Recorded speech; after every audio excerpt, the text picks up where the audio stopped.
Hi. Welcome to the parallel universe.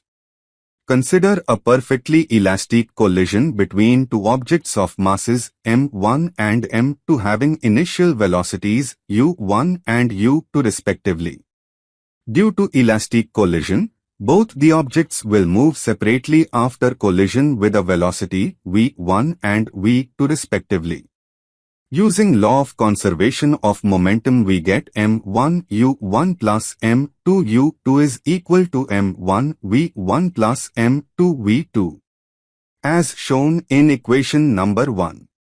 Rearranging all terms for object 1 on the left side and all terms related to object 2 on the right side, we get equation number 2.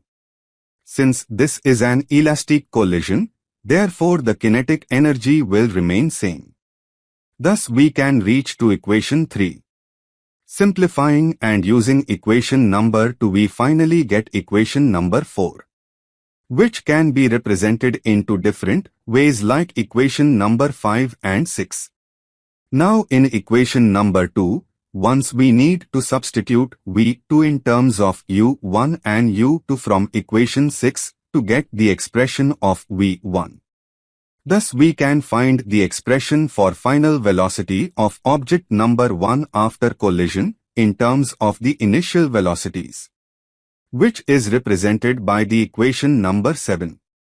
With the similar approach, by substituting v1 using equation number 2 and equation number 5, we get the expression for the final velocity of the second object in terms of initial velocities.